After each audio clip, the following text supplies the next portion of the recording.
કેમ છો દોસ્તો? ચાલો તો હવે આપણે આયનીકરણ એન્થાલ્પી જે છે એમના MCQ સ્ટાર્ટ કરીએ. હવે પહેલાં એવું આપ્યું છે કે નીચેનામાંથી કયું ઇલેક્ટ્રોનિક બંધારણ તત્વના પરમાણુની સૌથી વધુ દ્વિતીય આયનીકરણ ઉર્જા ધરાવે? દ્વિતીય આયનીકરણ ઉર્જા એટલે બીજો ઇલેક્ટ્રોન મુક્ત કરવા માટે આપવી પડતી ઉર્જા. તો પહેલો મુક્ત કરાવી દો. જી ચાલો, જી પહેલો ઇલેક્ટ્રોન મુક્ત કરાવી દો. પહેલો ઇલેક્ટ્રોન મુક્ત કરાવ્યો તો આમાં છેલ્લે કેટલા આવે? 2p3 આવે. બરાબર છે. આમાં છેલ્લે કેટલા આવશે? 2p5 આવશે પહેલો મુક્ત કર્યા પછી. આમાં કેટલા આવશે? 2p6 આવશે. બરાબર છે. અને આમાં કયો આવશે બોલો? 3s1 આવશે. પહેલો ઇલેક્ટ્રોન ડિલીટ કરી દીધો.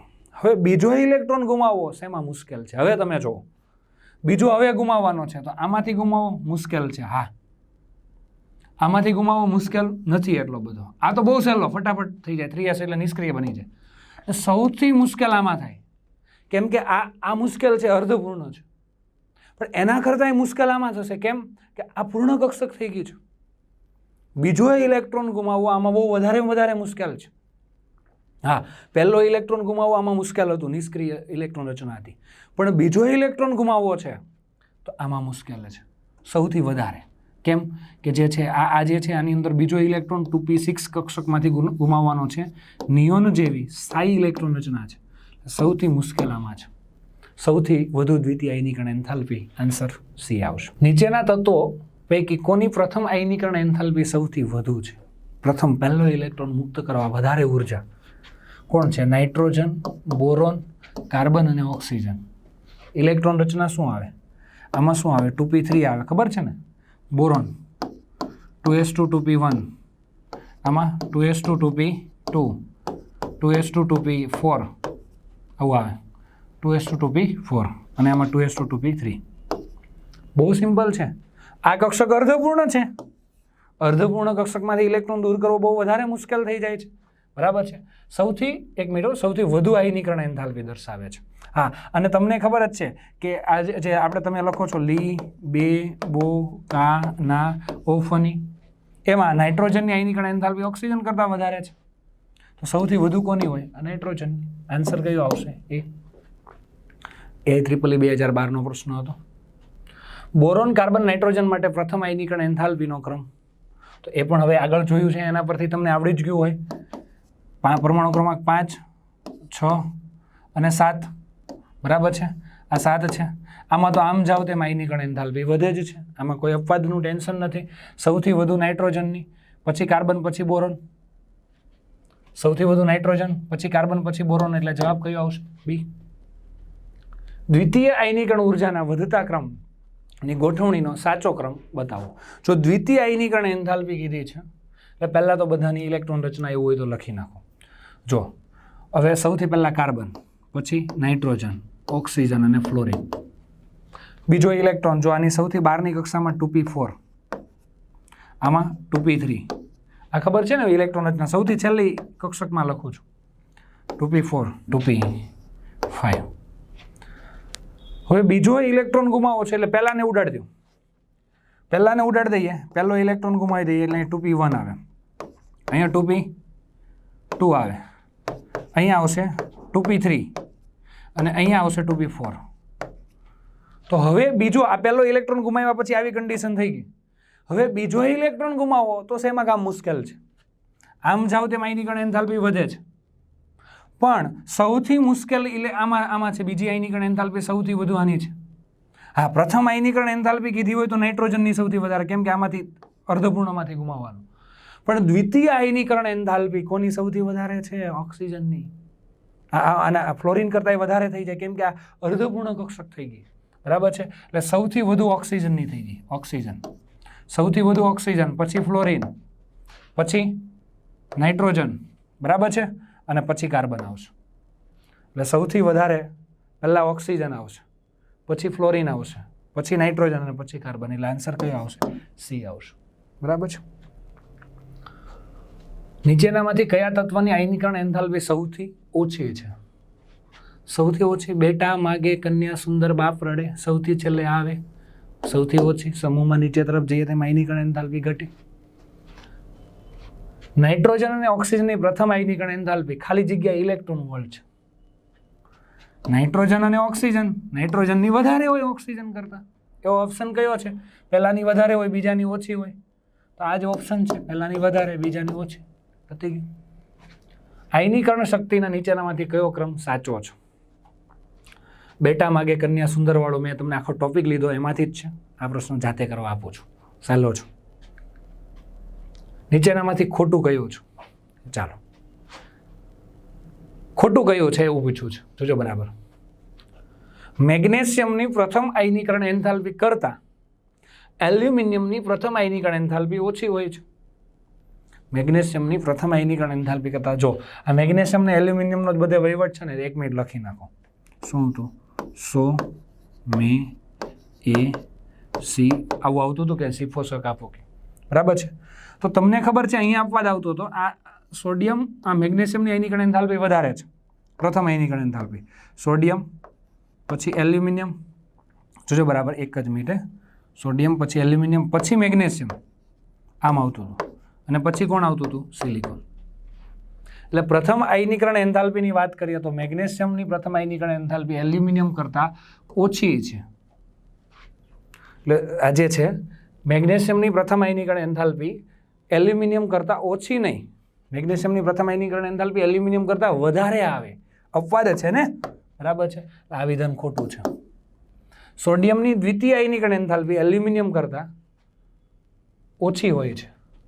સોડિયમની દ્વિતીય આયનીકરણ એન્થાલ્પી કરતાં એલ્યુમિનિયમની દ્વિતીય આયનીકરણ એન્થાલ્પી ઓછી છે. નહીં, જો હા, એ વાત સાચી છે. કેમ? સોડિયમ કઈ ઇલેક્ટ્રોન રચના? 2 8 1. એલ્યુમિનિયમ 2 8 3. હવે આમાં દ્વિતીય આયનીકરણ એન્થાલ્પી એટલે પહેલો ગુમાવ્યો એટલે અહીંયા એટલું વધ્યું, અહીંયા પહેલો ગુમાવ્યો એટલે અહીંયા 2 વધ્યા. હવે આમાં બીજો ઇલેક્ટ્રોન આમાંથી ગુમાવવાનો છે, અષ્ટકમાંથી. એટલે સોડિયમની દ્વિતીય આયનીકરણ એન્થાલ્પી વધારે, એલ્યુમિનિયમની ઓછી.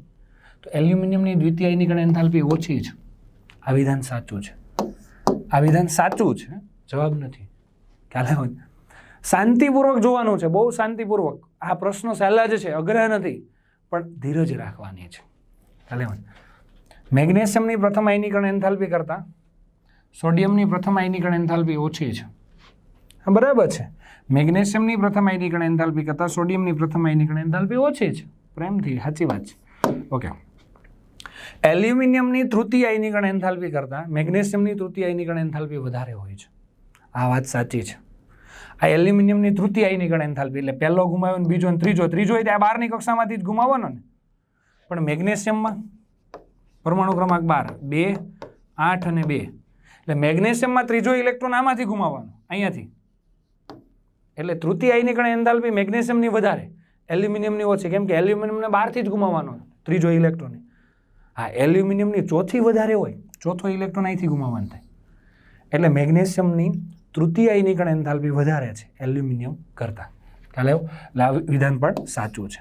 એટલે બહુ કાળજીપૂર્વક શાંતિથી વિધાન જોવાના છે, તો પાક્કું 100% તમને આવડી જ જશે. ખ્યાલ આવ્યો ને? એટલે આવી રીતે MCQ જોવાના છે. તો આપણો આન્સર કયું વિધાન ખોટું છે? તો પહેલું વિધાન ખોટું, આ આન્સર આવશે. આ તમારો આન્સર થશે. બરાબર છે. બીજા પરિબળ સમાન હોય તો કયા કક્ષકમાંથી ઇલેક્ટ્રોન દૂર કરવા માટેની આયનીકરણ ઉર્જા વધારે હોય? તો આયનીકરણ ઉર્જા તમને ખબર છે, બધા પરિબળ સરખા હોય તો S કક્ષક, આ પછી આ P કક્ષક, પછી આ S કક્ષક છે, આ P કક્ષક છે, પછી D કક્ષક છે અને F કક્ષક. જેમ SPDF તરફ જઈએ તેમ કક્ષક દૂર થતી જાય, ઇલેક્ટ્રોન દૂર કરવો સહેલો થતો જાય. એટલે સૌથી મુશ્કેલ કામ S કક્ષકમાંથી ઇલેક્ટ્રોન દૂર કરવું. તો આમાંથી દૂર કરવા ઉર્જા વધારે આપવી પડે. ઓકે, એટલે S કક્ષકમાંથી ઇલેક્ટ્રોનને દૂર કરવા ઉર્જા વધારે આપવી પડે. લિથિયમ અને પોટેશિયમની આયનીકરણ ક્ષમતા, લિથિયમ LiNaK, લિથિયમની આયનીકરણ ક્ષમતા કેટલી? 5.4. પોટેશિયમની કેટલી છે? 4.3 ઇલેક્ટ્રોન વોલ્ટમાં આપી છે. તો સોડિયમની આયનીકરણ ક્ષમતા શું છે? સોડિયમની શું છે? આ બેની વચ્ચેની કયો છે એ મને તમને ખબર નથી, પણ આના બેની વચ્ચેનું મૂલ્ય હોય લખવાનું. 9.7 આ વધારે નહીં ચાલે, 1.1 આની કરતાં ઓછું નહીં ચાલે. 4.9 આ બેની વચ્ચેનું જ છે ને, આ બેની વચ્ચેનું, તો આ જવાબ આવશે. ખ્યાલ આવ્યો ને? એટલે આ બેની વચ્ચેનો સમૂહમાં ઉપરથી નીચે તરફ જોઈએ તેમાં આયનીકરણ એન્થાલ્પી ઘટે. તો Li એને કે લિથિયમની આપીને પોટેશિયમની આપી, સોડિયમની મળે છે. સલ્ફર અને ફ્લોરિનની પ્રથમ આયનીકરણ એન્થાલ્પીનો વધતો ક્રમ કીધો છે. જોજો બરાબર શાંતિપૂર્વક જોજો. પ્રથમ આયનીકરણ એન્થાલ્પીનો વધતો ક્રમ. તો બેસ્ટ કામ કીધું છે તમને કે પહેલાં બધાની જગ્યા લખી નાખો. બોરોન ક્યાં આવે?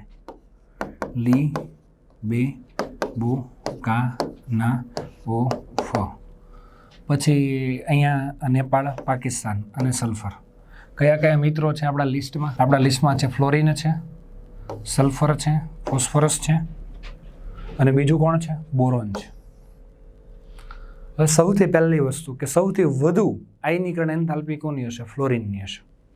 સૌથી વધારેમાં વધારે ફ્લોરિનની હશે. ઓકે, ફ્લોરિનની હશે. હવે પછી હવે મેઇન વસ્તુ એ છે, હવે સૌથી વધારે કન્ફ્યુઝ કરે એવો પ્રશ્ન છે. આ પ્રશ્ન ત્યારે જ આવે કે તમે પ્રેક્ટિસ કરેલી હોય તો જ. ખાલી થિયરી ભણ્યા હોય તો ન જ આવડે આ તમને. આવી પ્રેક્ટિસ કરેલી છે તો તમને ખબર પડશે. હવે જો હું તમને કહું, અહીંયા આ બહુ કન્ફ્યુઝ થાવ. હવે આ બેમાં તમને ખબર છે, આ બેની આયનીકરણ એન્થાલ્પીમાં ફોસ્ફરસની વધારે છે. કેમ કે આની અંદર બહારની કક્ષામાં પી કક્ષકમાં 3 ઇલેક્ટ્રોન અને આમાં પીમાં 4 હોય, એટલે ફોસ્ફરસની વધારે છે. બરાબર છે? અને સલ્ફરની ઓછી છે. આમ છે. આ બેનો વહીવટ ખબર. હવે બોરોનની આયનીકરણ એન્થાલ્પી ફ્લોરિન કરતાં ઓછી જ છે. એટલે ફ્લોરિન કરતાં ઓછી જ છે. પણ આ બે કરતાં ઓછી હશે કે આ બે કરતાં વધારે હશે? કારણ કે ઉપર છે ને આમ. પણ બોરોનની આયનીકરણ એન્થાલ્પી ઓછી છે. આ બે કરતાં પણ, આ બંને કરતાં પણ ઓછી છે. અહીંયા આમ આવે છે. કેમ? બોરોન 1s2 2s2 2p1 એક ઇલેક્ટ્રોન ગુમાવી દે તો નિષ્ક્રિય જેવું થઈ જાય કે નહીં? એટલે આની ઓછી છે. ખાસ ધ્યાન રાખજો, બોરોનની આયનીકરણ એન્થાલ્પી આ બંને કરતાં ઓછી છે. ભલે આમ ઉપર આવે છે, નહીં તો ઉપર હોય એટલે કદ નાનું હોય, એટલે આયનીકરણ એન્થાલ્પી વધારે હોય, પણ આની ઓછી છે. એટલે સૌથી વધારે ફ્લોરિન. કોમ્પ્લિકેટેડ છે, ડિફિકલ્ટ પ્રશ્નો છે. જોજો દોસ્ત, ફ્લોરિનની સૌથી વધારે, પછી આ બેમી કોમ્પિટિશન, એમાંય અપવાદ. ફોસ્ફરસની વધારે, કેમ કે અપવાદ છે, આમાં P3 આવે અર્ધપૂર્ણ કક્ષક. ફોસ્ફરસ, પછી સલ્ફર અને પછી બોરોન. બધો ઓપ્શન આવો. ફ્લોરિન, ફોસ્ફરસ, સલ્ફર અને બોરોન. ઓકે, આન્સર કયો આવશે? ડી આવશે. ચાલો, બીજી આયનીકરણ ઉર્જા શેમાં મહત્તમ છે? બીજી આયનીકરણ ઉર્જા એટલે દોસ્ત હમણાં જ જોયું આપણે, એટલે બોરોન, બેરિલિયમ, મેગ્નેશિયમ અને આની ઇલેક્ટ્રોન રચના શું આવે? 1s2 2s2 2p1. Beryllium 1s2 2s2. Magnesium સૌથી બહારની કક્ષામાં શું આવશે? નિયોન. નિયોન પછી શું આવશે? 3s2.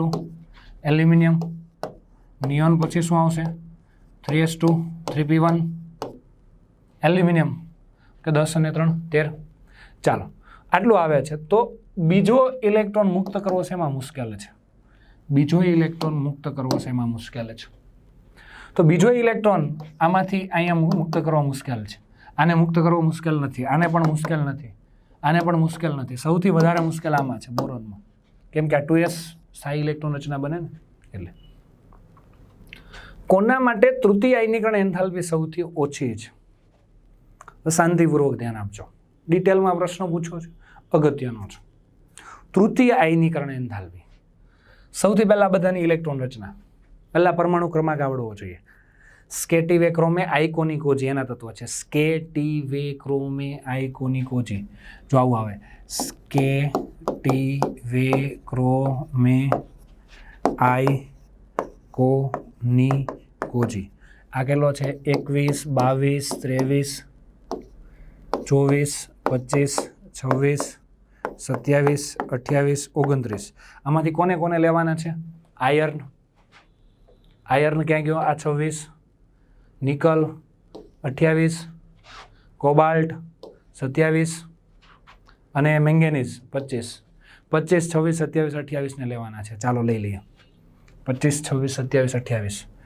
આ 25 26 28. જોજો શાંતિપૂર્વક, એમ બહુ મસ્ત પ્રશ્નો છે. એમએન આઇકોની સ્કેટિવે ક્રોમે. ક્રોમે આઈ કો ની હવે પરમાણુ ક્રમાંક છે ને એ પ્રમાણે જ ઇલેક્ટ્રોન રચના આવશે. બહુ ટેન્શન વગરનું કામ છે. જો આની ઇલેક્ટ્રોન રચના શું થાય? આર્ગોન 3d4s, આમાં પણ આર્ગોન. આટલું તો બધામાં કોમન જ હો, એટલે આ તમે આરામથી બધામાં યાદ રાખી શકો છો. આટલું તો કોમન જ, 3d4s 3d4s 3d4s. હવે આનો પરમાણુ ક્રમાંક 25 ને તો આની ડી કક્ષકમાં 5 ઇલેક્ટ્રોન. આનો પરમાણુ ક્રમાંક 26 તો 6, 27 તો 7, 28 તો 8. કેવું આરામદાયક કામ છે. આમાં બધા 2 થઈ ગયું. હવે જો મને એવું કહો તમે કે ત્રીજો ઇલેક્ટ્રોન તૃતીય આયનીકરણ એન્થાલ્પી સૌથી ઓછી કોની છે કે જેમાં એને તકલીફ જ નહીં પડે? સૌથી પહેલા મેંગેનીઝ, પછી આયર્ન, પછી આ કોબાલ્ટ અને નિકલ. આમ જાઓ તેમ આયનીકરણ એન્થાલ્પી વધે છે. સૌથી ઓછી આયનીકરણ એન્થાલ્પી Mn ની હોવી જોઈએ.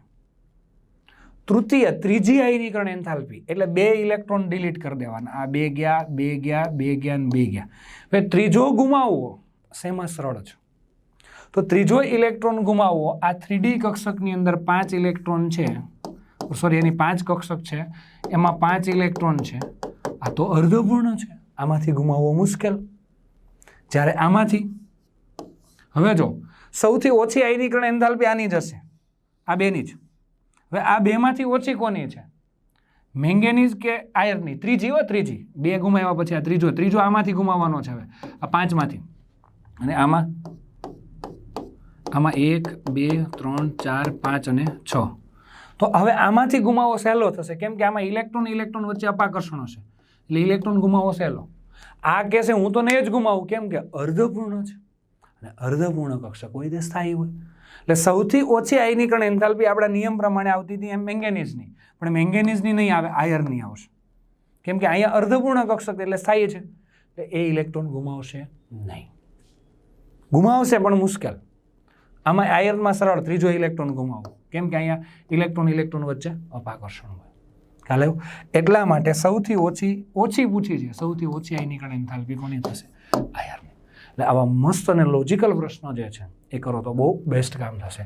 JEE મેઇન 2020માં પૂછાઈ ગયો. ચાલો, સોડિયમ, મેંગેનીઝ, એલ્યુમિનિયમ, સિલિકોનની પ્રથમ આયનીકરણ એન્થાલ્પી. તો પહેલાં આ બધા મૂલ્ય આપ્યા છે, મને તમને મૂલ્ય યાદ હોય નહીં, પણ જોજો બરાબર. આમ જોઈએ ને તો આ સવાલ JEE 2020માં પૂછાઈ ગયો અને બેઠો ટેક્સ્ટ બુકનો છે. કેમ? ટેક્સ્ટ બુકમાં આપ્યું છે આ ઓપ્શન, બરાબર છે. સ્વાધ્યાયને બધું તમે વ્યવસ્થિત કર્યું હોય તો આપ્યું છે આ બધું. તો ચાલો આપણે લઈ લઈએ, કદાચ તમને જે છે આખું લોજિકલ જ યાદ રહી જાય એવું છે કે જો 100 મેં C4 આપો કેવું છે. એમાં મેગ્નેશિયમની આયનીકરણ એન્થાલ્પી એલ્યુમિનિયમ કરતાં વધારે છે. આ ખબર છે તમને.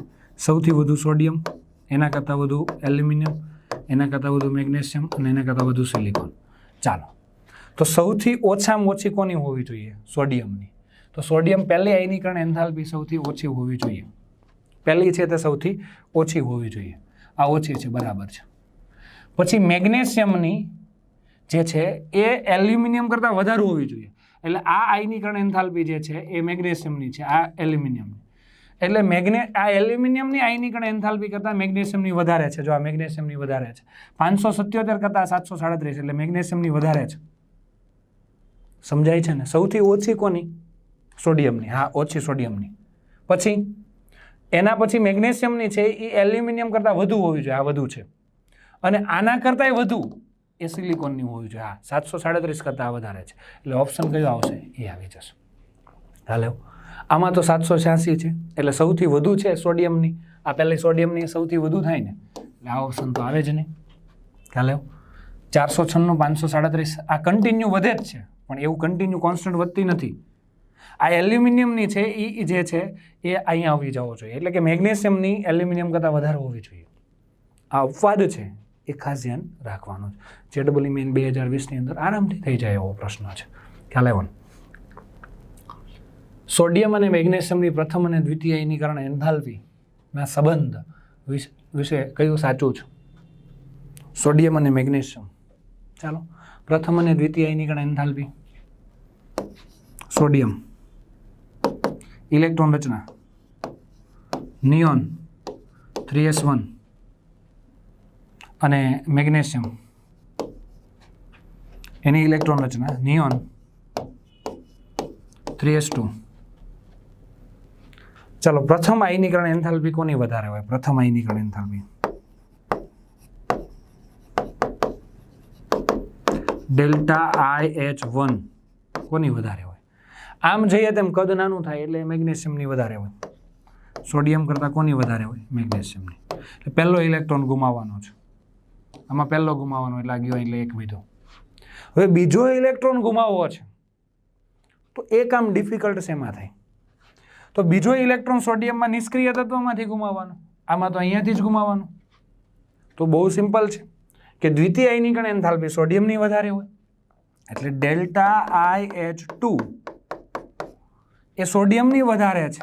દ્વિતીય આયનીકરણ એન્થાલ્પી મેગ્નેશિયમ કરતાં દ્વિતીય આયનીકરણ એન્થાલ્પી સોડિયમની વધારે છે. ખ્યાલ આવ્યો? ઓકે ચાલો મેગ્નેશિયમને આ સોડિયમની પ્રથમ આની મેગ્નેશિયમની પ્રથમ આયનીકરણ એન્થાલ્પી ને સોડિયમની દ્વિતીય આયનીકરણ એન્થાલ્પી આવું કહેવા માંગે છે. જોજો બરાબર, મેગ્નેશિયમની પ્રથમ આયનીકરણ એન્થાલ્પી અને સોડિયમની દ્વિતીય આયનીકરણ એન્થાલ્પી બે સરખી છે અને બે સરખી ના હોય. ખ્યાલ આવ્યો? સોડિયમની પ્રથમ આયનીકરણ એન્થાલ્પી વધારે છે, નહીં સોડિયમની પ્રથમ આયનીકરણ એન્થાલ્પી ઓછી છે એટલે આ પણ ન આવે.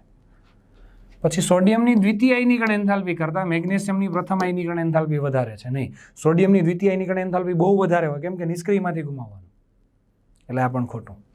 હવે સોડિયમની દ્વિતીય આયનીકરણ એન્થાલ્પી ને મેગ્નેશિયમની દ્વિતીય બેયની દ્વિતીય જો આ અહીં આવી ગયા. સોડિયમની દ્વિતીય અને મેગ્નેશિયમની દ્વિતીય, સોડિયમની વધારે મેગ્નેશિયમની ઓછી, સોડિયમની વધારે મેગ્નેશિયમની ઓછી. થઈ ગયું? આ જવાબ આવશે. આવી બધી વાતો છે દોસ્ત. ખ્યાલ આવ્યો? ચાલો સોડિયમ સામાન્ય રીતે +2ની ઓક્સિડેશન અવસ્થા બનાવતું નથી. તેનું કારણ સોડિયમ હમણાં જ લખ્યું હતું.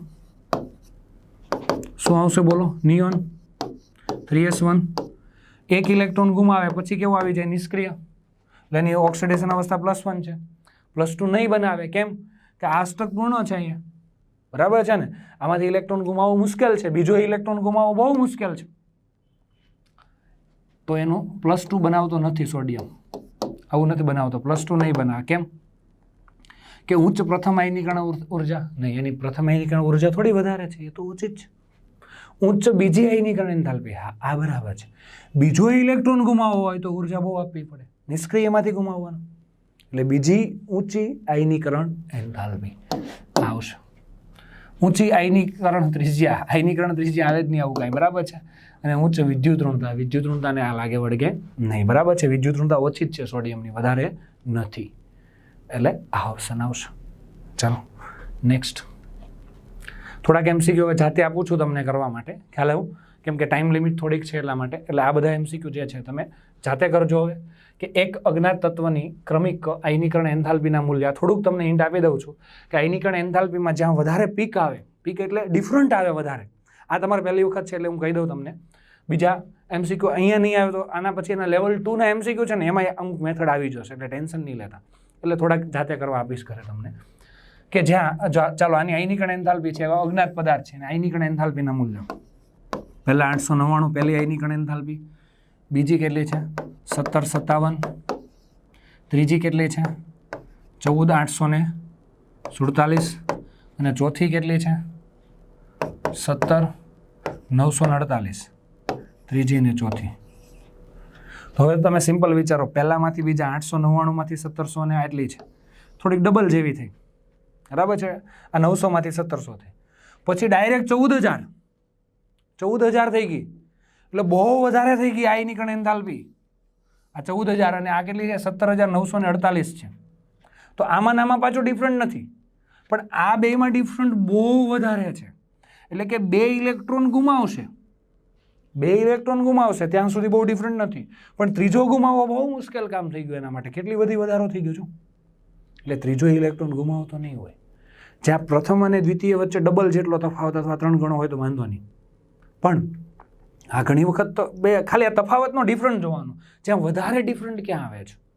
પહેલા ને બીજામાં ડિફરન્ટ છે, ઓકે બરાબર, ડબલ જેવો થાય છે, પણ બીજામાં ને ત્રીજામાં તો ઘણો વધારે, 17 ને બદલે 1400, 8-9 ગણું થઈ ગયું, ખ્યાલ આવ્યો ને. તો આ ડિફરન્ટ વધારે આવ્યો એટલે કે આ 2 ઇલેક્ટ્રોન ગુમાવે પણ ત્રીજો ગુમાવે નહીં, એટલે આની સંયોજકતા 2 હશે. સંયોજકતા 2 હોય એવું તત્વ કયું હોય? કાર્બન સમૂહ, તો એમાં તો 4 ઇલેક્ટ્રોન ગુમાવે. બોરોન સમૂહ, તો એમાં 3 ગુમાવે, સમૂહ 13નું. આલ્કલાઇન અર્ધધાતુ તત્વો, હા આમાં 2 ગુમાવે. નાઇટ્રોજન સમૂહ, આમાં 5 ગુમાવે. તો કયા સમૂહનું તત્વ હશે? આલ્કલાઇન અર્ધધાતુ તત્વ, બરાબર છે. એટલે આવા બધા લોજિક જે છે એ યાદ રાખવાના છે દોસ્તો. ચાલો, કયા તત્વની આયનિક એન્થાલ્પીનું મૂલ્ય સૌથી ઓછું હોય છે? તો આ તમને ખબર છે, Ka, C, J, T, લે. આમ જઈએ તેમાં આયનિક એન્થાલ્પી ઘટે, સૌથી ઓછું કોનું આવે બોલો? લેડ. નહીં આવે લેડ. અપવાદ હતો, યાદ કરો. આ ટીન આવશે, ટીનનું સૌથી ઓછું હતું, આવું યાદ કરો, પછી ફરી યાદ કરો, ખ્યાલ આવ્યો ને. એટલે સૌથી ઓછી આયનિક એન્થાલ્પીનું મૂલ્ય ટીન આવશે. નીચેના પૈકી શામાં 2s કક્ષકની ઉર્જા સૌથી ઓછી છે? આ થોડોક અલગ છે, મારે કરાવવો જ પડે એવો છે, કરાવી દઉં. ચાલો, 2s કક્ષકની ઉર્જા સૌથી ઓછી છે. હવે જોજો, તમે એમ કહેશો સર આ તો Li, Na, K, 2s કક્ષકની ઉર્જા પૂછી. લિથિયમ કેન્દ્રમાં કેટલા પ્રોટોન છે? 3 પ્રોટોન છે, પહેલી કક્ષા અને બીજી કક્ષા આમ છે. સોડિયમ કેન્દ્રમાં કેટલા પ્રોટોન? 11 પ્રોટોન, પહેલી કક્ષા, બીજી કક્ષા અને ત્રીજી કક્ષામાં આવે. પોટેશિયમ કેન્દ્રમાં કેટલા પ્રોટોન છે? 19 પ્રોટોન, પહેલી કક્ષા, બીજી કક્ષા, ત્રીજી કક્ષા અને ચોથી કક્ષામાં આવે કે નહીં? હવે આપણે વાત કરવાની છે દોસ્ત બીજી કક્ષાની, 2s કક્ષક. 2s કક્ષક એટલે આની 2s કક્ષક એટલે આ થઈ ગઈ, આ 2s, આની 2s એટલે આ થઈ ગઈ, આ 2s, આની 2s એટલે આ થઈ ગઈ. હવે 2s ની ઉર્જા તો બધામાં સરખી જ ન હોવી જોઈએ. આઈ 2 મુખ્ય ક્વોન્ટમ, 2 I2 અને I2, પણ સૌથી જોજો બરાબર ઓછી ઉર્જા 2s કક્ષકની ઉર્જા, આયનીકરણ ઉર્જા નથી પૂછી, ઉર્જા પૂછી છે. એટલે ચેપ્ટર 2 માં જવાનું છે. તમને ખબર છે ને ચેપ્ટર 2 શું કહેતો હતો? જેમ ઇલેક્ટ્રોન દૂર જાય ને તેમ ઉર્જા વધે. અત્યારે આયનીકરણ ઉર્જા નથી પૂછ્યું, ઉર્જા પૂછી છે. એટલે આ ચેપ્ટર 2 નો પ્રશ્ન કહીએ તો એ ચાલે. આયનીકરણ ઉર્જા જેમ, હા હું તમને એમ કહીશ કે પરમાણુ છે એમાં ઇલેક્ટ્રોન n બરાબર 1 માં છે, n બરાબર 2 માં છે, n બરાબર 3 માં છે. તો અહીંયા હોય તો ઉર્જા વધારે હોય, અહીંયા હોય તો ઉર્જા ઓછી હોય. જેમ કેન્દ્રથી નજીક હોય તેમ ઉર્જા ઓછી હોય, આ તમને ખબર છે. ઇલેક્ટ્રોન જેમ કેન્દ્રથી નજીક આવે તેમ ઉર્જા ઓછી છે. મુખ્ય ક્વોન્ટમ ઇલેક્ટ્રોનની ઉર્જાનું સૂત્ર છે, ઉર્જા જે છે એ n ના સમપ્રમાણમાં. તો આ તમને ખબર જે છે, આ જે સોરી આ જે છે n જે છે, n જેમ વધે જે છે તેમ ઉર્જા વધે છે. એટલે મુખ્ય ક્વોન્ટમ વધે જે છે તેમ ઉર્જામાં શું થાય છે? વધારો થાય છે. ખ્યાલ આવ્યો ને? એટલે કે પહેલી કક્ષા કરતાં બીજી, બીજી કરતાં ત્રીજી ઉર્જા વધારે છે, મુખ્ય ક્વોન્ટમ વધે તેમ. હવે જોજો બરાબર ધ્યાન રાખજો, પણ અહીંયા તો મુખ્ય ક્વોન્ટમ સરખો જ છે, 2 જ છે, પણ અહીંયા કેન્દ્રમાં પ્રોટોન કેટલા? 3, અહીંયા કેન્દ્રમાં 11, એટલે આને વધારે નજીક ઇલેક્ટ્રોન હોય, 11 પ્રોટોન છે. આનો 2s ઇલેક્ટ્રોન કરતાં આનો 2s વધારે નજીક હોય, કેમ કે અહીંયા આકર્ષવાવાળા 11, અહીંયા આકર્ષવાવાળા 19, એટલે આ વધારે, આ 2s ના ઇલેક્ટ્રોનની જ વાત કરીએ છીએ, એ વધારે નજીક હોય. વધારે નજીક હોય કેન્દ્રથી તો એની ઉર્જા ઓછી હશે. ખાસ ધ્યાન રાખજો, આયનીકરણ ઉર્જાની વાત નથી કરતા. તમને એમ થાય આ તો વધારે નજીક છે તો આયનીકરણ ઉર્જા વધારે, પણ આયનીકરણ ઉર્જાની ખાલી ઉર્જા કીધું છે. તો જેમ કેન્દ્રની નજીક હોય તેમ એની ઉર્જા ઓછી હોય. તો આ પોટેશિયમનો 2s કક્ષકનો ઇલેક્ટ્રોન કેન્દ્રથી વધારે નજીક હશે, કેમ કે 9 પ્રોટોન 19 પ્રોટોન આકર્ષે.